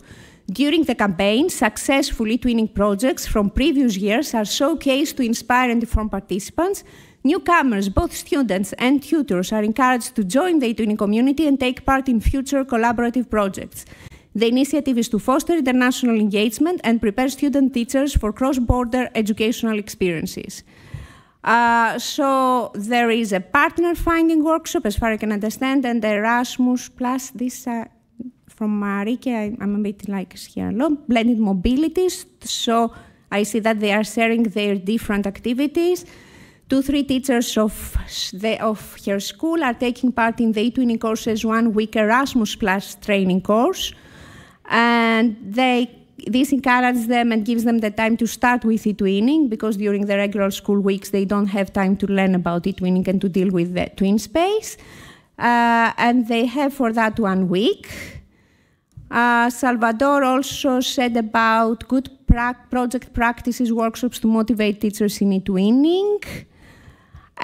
Maybe I'm going a bit faster, but we are going to share all these practices so you will have more time to see. Zuzana talks about her best practices to include eTwinning in every official and informal events in her school, promoting eTwinning almost all year around. They start in September with Tolerance Day and Etiquette. In October, they have Erasmus Day, Safer Internet Day, Europe Day, and they include something about eTwinning, so students, through their parents, can learn about it. And the impact is tangible. And she had also a campaign connected with IT teacher institutions and visited initial lectures of future teachers. Alena, to promote democracy, pupil engagement in communities, Czech NSO ambassadors ran a 3-month project on a special twin space where the pupils visited their local authority mayor and learned how it works, communicated online, visiting the national parliament physically or online, learned how it works, explored the work of the EU. Online tools were offered to participants, and more than 100 Czech schools involved both teachers and pupils from primary and secondary schools, so they got familiar with democratic approaches in the community. And many learned about eTwinning through the campaign and created their own projects. Socrates informing colleagues via social media, live updates, webinars, visiting schools. I think our online audiences really like working hard here. We have Tatiana from Ukraine that at school level they have peer-to-peer project support, schedule 15 minutes consultations for colleagues struggling with a specific eTwinning step like to find partners, to use twin space, so this removes psychological barriers and facilitate quick adoption. School level, student-led showcase event, organize an annual school event where students present their eTwinning projects. And this turns students into ambassadors and boosts parental awareness, as parents are invited. District town level, start your first project workshop, host a targeted hands-on training for newcomers to the district who have never used eTwinning. Focus on rapid registration and the first 3 steps of project planning. District town level, local eTwinning speed dating, short online session where teachers from different district schools can quickly connect and propose ideas to find local partners for collaboration. And this, again, on district and town level, media success stories, collaborate with the local education department's press office to publish short articles or interviews featuring district teachers who have received the quality label, and this validates the program and serves as a powerful local motivation. And in group 3, we have Maria from Portugal, Noelia from Spain, Leticia from Spain, and Aranzanzu from Spain. It's a Spanish group, I see. So create a comic with Powtoon to spread out world as eTwinning ambassadors, and these teachers for the first years, new eTwinners, September, October, so they have the time to start a project. And if they start with eTwinning, probably they will be able to include this methodology in their classrooms. And for the newcomers, tip to start a successful project and improve the motivation for teachers. So thanks to our online audience for that. And I think now I gave the time to the group 1 that had, I think, some technical problems to come and present. Who is coming? Group 1? Group 1? Who is group 1?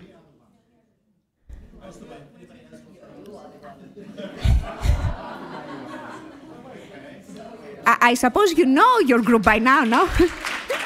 Great. It's there, you will see. It's there. Okay. So thank you for everybody. So I'm Antti from Finland, and welcome here. So now is the presentation of our group here. What we think is very important, the fundamental thing for the new eTwinners, why to do eTwinning projects. So we think it's very important to talk and think about that first, because many times the teachers think, it's extra work again. I know in many schools, many school leaders, the ministry is also giving extra assignments all the time. But we should start with thinking, the eTwinning project is actually not an extra work. It's based in the national curriculum. I think it's in Finland, I think in every European country, it's the same thing.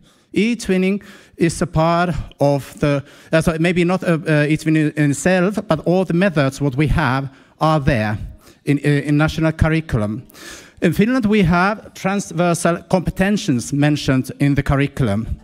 So once we work with eTwinning, at least 3 or 4 of these transversal competencies are included already.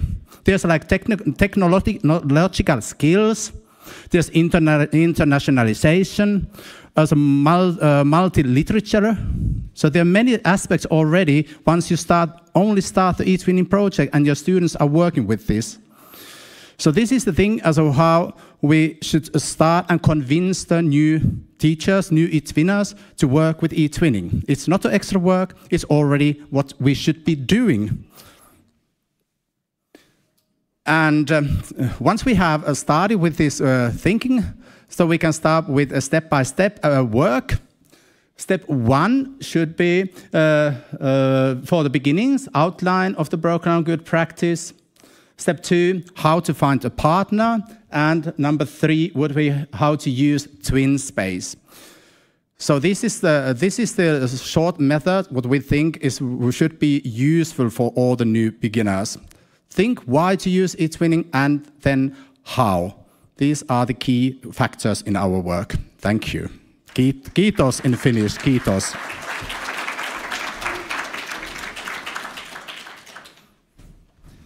Okay, I'm not going to go in stage. You know, after group 1 is group 2. Where is group 2? Where is group 2? Can I ask you, okay, who is coming, group 2? Can I ask you, while the others are talking, that you decide who is coming and we don't lose time to decide now? So, group 2. Group 2, should I come to pick up one? You know, it's like, you know, we are...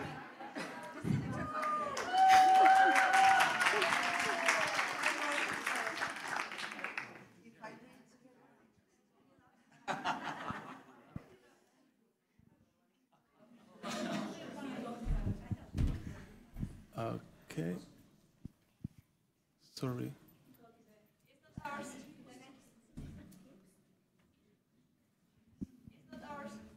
This is not the group 2. Somebody deleted group 2? Oh. So it's here. Maybe next one. Come on. Here you are. Yeah. So our task was to explain what makes a successful eTwinning campaign. So here are the names of teachers and ambassadors in our group. Sarka, Frances, Pinar, Renata, Michaela, myself, Marilena, Anka, Natalia, Sandra, Dushanka, and Natasha. So we explained and we provided some examples of eTwinning campaigns from our countries. So here is the list of the activities we do. Coffee with eTwinning with creative activities, at informal teacher meetings after work. On-site activity for teachers, education eTwinning stands with different activities like treasure hunt, competitions, and discussions between eTwinners on Europe Day. National agencies organizes online international fairs and ambassadors support the activity. Also, there are Erasmus Plus days in October with brochures and posters, testimonies, workshops provided to teachers. Campaigns organized by ambassadors with challenges and good practice sharing. NSO organizes special eTwinning workshops and ambassadors visit education organizations in Slovakia, for example, and talk about eTwinning. And ambassadors make podcasts, webinars, and share good practice and inspiration on Facebook and other social medias. The Ministry of Education uses eTwinning as innovative teaching program, and more teacher points they get a higher salary, which is a quite good example. We have something similar in Croatia too. eTwinning workshops on Erasmus Plus seminars for schools with Erasmus Plus projects. Why it is impactful? So these activities attract newcomers. So promotion of eTwinning not only in schools but in the local community. It gives technical supports to teachers during projects and answers common difficulties. eTwinning is implemented in schools and improves project-based learning, gives the feeling of belonging to successful and impactful community, and it's a part of a community with the same interest. It supports its initiative of the Erasmus Plus program, and it supports the Erasmus projects. The activities improve the skills of eTwinning ambassadors and educators and students. So this is all from our group. Thank you. Thank you. Group 3. Where is group 3? Okay, here we know who is coming. Good. There is the clicker there.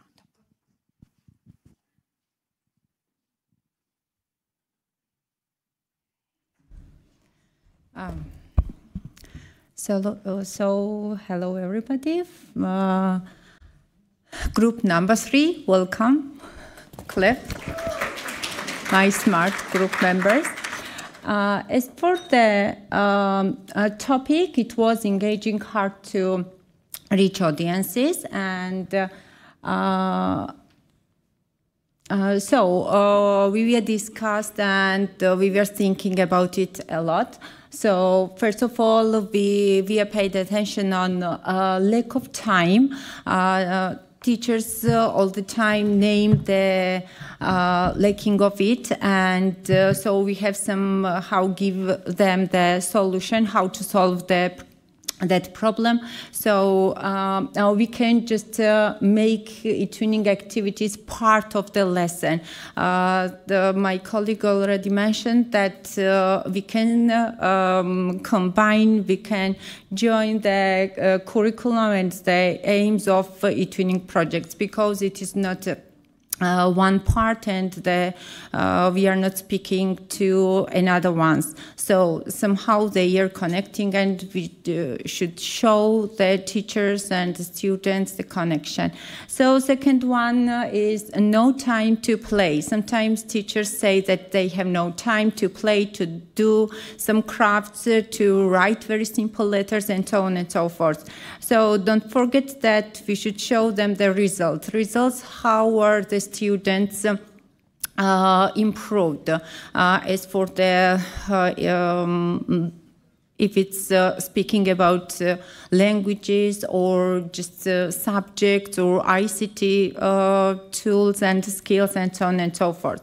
So we can suggest ambassadors help, and also show the benefits of it. Third one, this is the language barriers. So, of course, we can suggest help of our high school students, also the help of English teachers and ICT tools. So it's easier for them to translate the sentences or phrases or just whole topics as well. So why it is impactful? The last sentence, I think that it gives the answers, building communities with the skills for life. So eTwinning is collaboration, it's co-teaching, it's communication, and it does everything. Thank you. Thank you. And we go to group 4. Yes, right.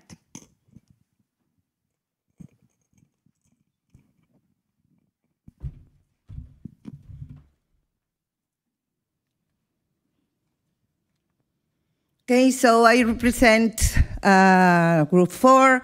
So on behalf of number 4, this is the group. We talked about social media and how we use it. So it was like in some countries, we know that some countries use one social media more than others. So we talk about TikTok or Instagram, or which one we use for our ambassador actions.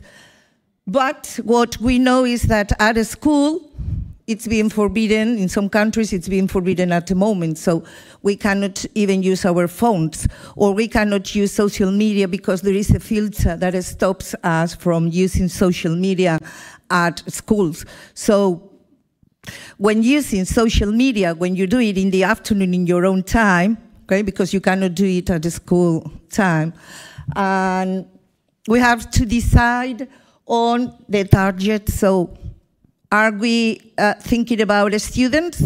No. The moment we are thinking about adults, ambassadors, other eTwinners, and the frequency we post, or the social media we're going to use, and when for the what we mean that, are we posting something like just random, it's randomly or posted, or are we thinking that on Mondays we are going to publish some tips for this kind of audience, and on Wednesdays for the other kind of audience? So this is what we thought it could be organized in a regular way, even in Europe, not only in each country. So it's impactful. There is an impact on the number of people you reach, right? And the audience, because it can be chosen. You can choose who you want to reach. And the work you do can be spread, can be shown, and our authorities will see what we are doing. Authorities and educational authorities, or families, or institution, or whoever we want to mention. Group, anything else I should add? No? Good. Thank you. And we go to group number 5.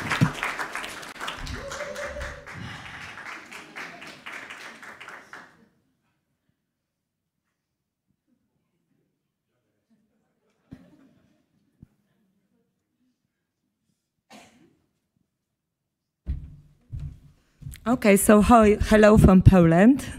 And I was chosen from group 5 to present them, but everyone wanted to come here, but I was chosen, okay. So we are talking about, the topic is, we haven't written yet, involving school leaders. Yes, this is very important, to involve school leaders. And our group, as you can see, we are from different countries. Okay, so not only from Poland, but also from Greece, Tunisia, Malta, Italy, Turkey, Croatia, Finland, and Greece. I hope I didn't forget about anybody. Okay, and if you want to talk about this one, I think the most important for us was organized to face-to-face or online events, and also this professional development event is designed specifically for school leaders and who are interested in to strengthen, we can say, international collaboration. Yes, this is very important. And of course, promote schools for eTwinning. Well, this is our main goal. And the session will provide a platform for teachers and also educational coordinators to share their needs. This is very important. And ideas and enthusiasm for collaborative projects, of course. And through guided discussion and interactive activities, participants will explore how eTwinning can empower their schools and connect with others across Europe and enrich teaching practices and raise their schools' profile. And why it is impactful? Is it impactful? Because we meet teachers with leadership skills, but if not, of course, we have to find them with leadership skills and looking for partners with similar values. This is very important for us, who are dynamic, creative, and enthusiastic. And of course, we have to create a group around the local leader. This is very important, and understand real needs of teachers, because I think this is crucial to understand needs of teachers and create real interaction. This is also important, plus communicating about skills promoted by eTwinning. And I think this is all from us. Okay, thank you. Let's go to group number 6.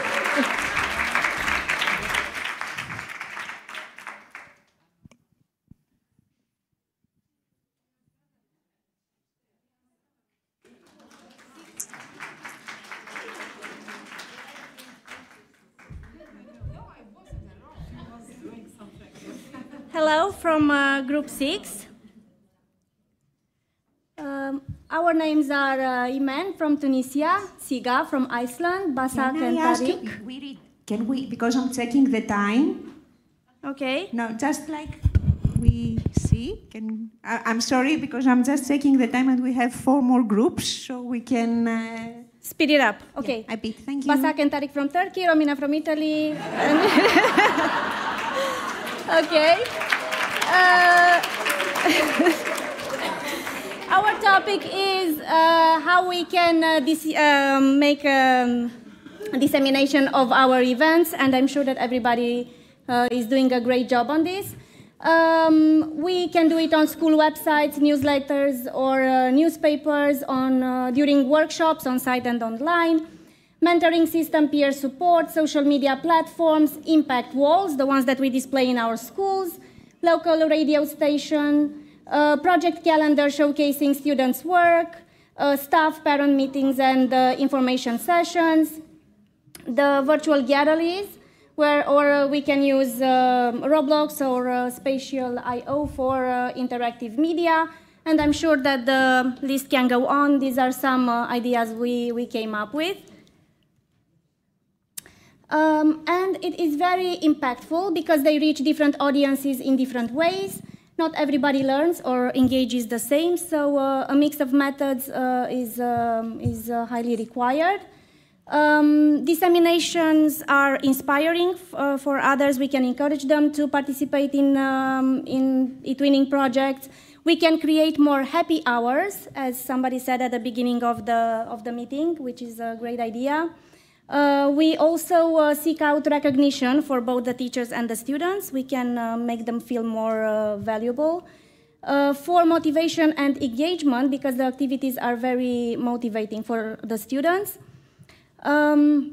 We can also organize mentoring supports for new teachers in their first eTwinning steps, from project planning to implementation, and experienced ambassadors and peer sharing guidance, motivation, and practical tips help build confidence and collaboration.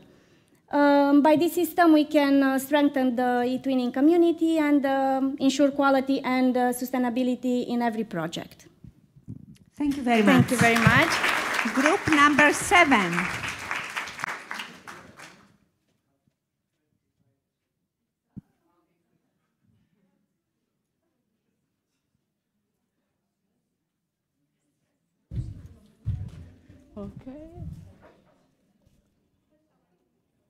Okay, there we are with Angela, Italy, Valentina from Albania, Elsa from Portugal, Valentina from Bulgaria, Anna from Poland, Juan Carlos, who is our stranger, and so Elizabeth from Austria, and Bircham from Turkey.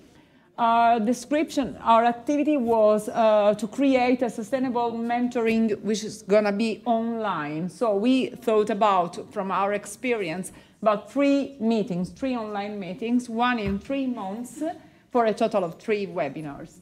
The audience is considered to be the teachers, so we opted for the train-the-trainer, and 1 per school. Each one will disseminate among his or her staff. So each participant will be both a mentor and a multiplier. There will be the sharing of materials and strategies, because we strongly believe that sharing is caring.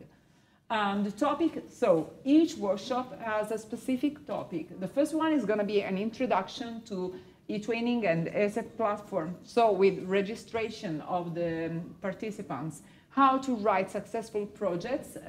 For example, the topic of the year, how to create cross-curricular projects, and we can help with best practices, and how to motivate teachers, so to expand the net of teachers working on eTwinning. The second is going to be the proposal task. It's not updated. I don't know why it's not updated. Maybe because of the connection. It's online. Okay, Sure. I don't know why. Maybe for my connection. And then the second webinar is proposing tasks and works, also providing templates. For example, we can help them with digital tools or with specific methodologies, just like CLIL, TechnoCLIL, and stuff like that. And the third one is going to be a final webinar, SOS webinar, for helping teacher question and answers with the final suggestions and final discussions after all the works have been done. Why is it powerful? Because it increases the teachers' confidence in online cooperation, collaboration, and mentoring. It enhances professional community across the teachers, and you can have open educational resource, so transferable mentoring materials for other eTwinning projects. So I try to be as quick as possible. Thank you. Group number 8.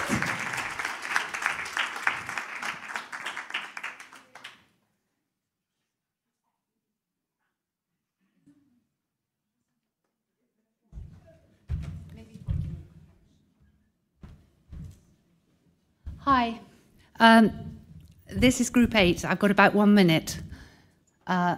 These are all our names. I did have a picture, but it's not coming up. No, that's a shame, because we were the most beautiful group. They're over there. Number 8, yeah. And our topic was gamification. And we had many different ideas. You can see them all there. There's no point me reading them. But some of us in our group had already practiced this quite a lot. And they had different ideas: escape rooms, treasury hunts, Kahoot and Mentimeter we've all heard of, role-playing, simulation games. But we also concentrated, we had either, were we going to do this for teachers who were new to eTwinning, or would it be for students? So in this one here, we thought of like new teachers to eTwinning, possibly for teacher training. And why it is impactful, well, we had a whole list there. Again, I don't really need to read it, it's all there, but it's, we have many things like collaborative, enriching, search and discovery, and competitive in the right environment, not like killing each other competitive. And meta-knowledge, motivating and empowering. We're a combination of different teachers there, but you can all talk to us later if you want to. That's me, I'm out. Okay. Thank you. Group number 9. And as group 9 is coming, I mean, all these will be shared with you. We will also have them in the ambassadors group, so you will have time to spend and read and get more ideas. How do I move that? This way? Yep. Oh, yeah, so I'm Susan from Germany, from group 9, and we had the topic of how to implement eTwinning or the into teacher training, and we had several ideas, and we found out that it depends on the country you're from, what is in effect. So there are possibilities like organizing workshops at universities or vocational schools, which has already been done in these countries. So as we were from these countries, so we exchanged our ideas. What is new, what I've been doing this job only in my 2nd year now, but I want to reach out to the initial teacher training seminars, and in order to motivate initial teachers and show them the possibility of eTwinning. There is also a group on the platform. I didn't know of that, so I learned something new as well, for first teachers. And workshops with teachers at schools are also practiced in these countries.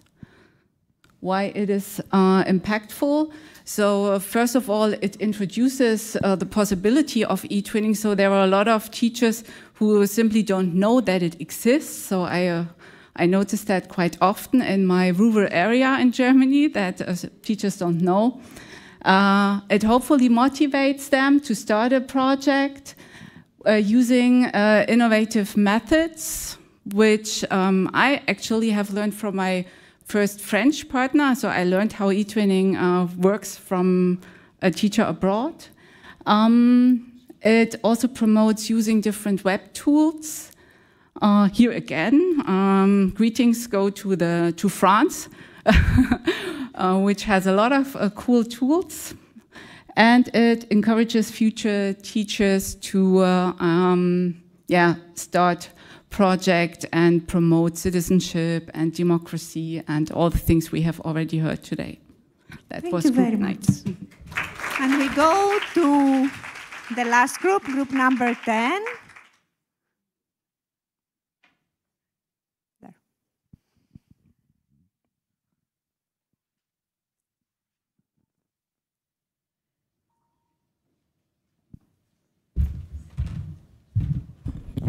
Hello, my name is Stanko, and I'm coming from Slovenia, and our group consists of, how can I continue? Just a second. Yeah, so our group is, the pictures are missing, okay. So our group consists of members from Slovenia, France, Italy, Jordan, Denmark, Germany, Spain, and Slovakia, and Portugal.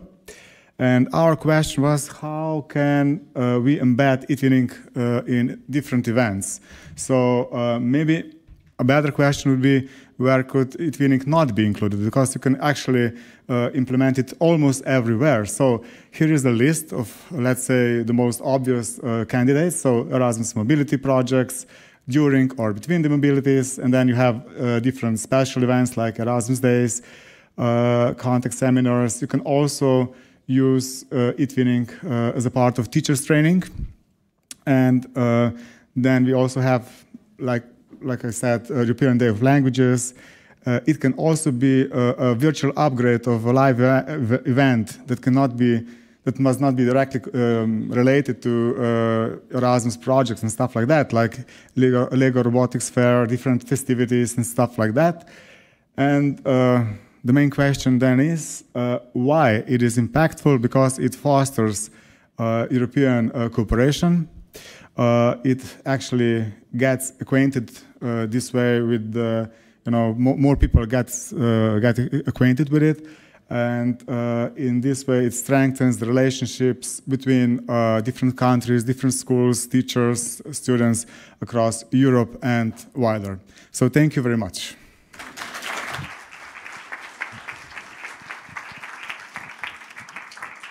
So thank you. We don't have, yeah. So thank you very much all. I think, Marcin, we are on the right direction that you were saying earlier. So lots of exchanges here. At that point, I would like actually to thank our online audience. So the day for our online audience is finishing now. For the registered users, you will get also an email with information for the workshops that you are going to attend. For the non-registered users, we will see you again on Saturday with some more activities and some more work there. Thank you very, very much. And we are going to proceed. I don't know if my colleagues will. Okay. And now we're going to proceed to, I think we did a lot of work for today. Do you agree? Yeah. Okay. So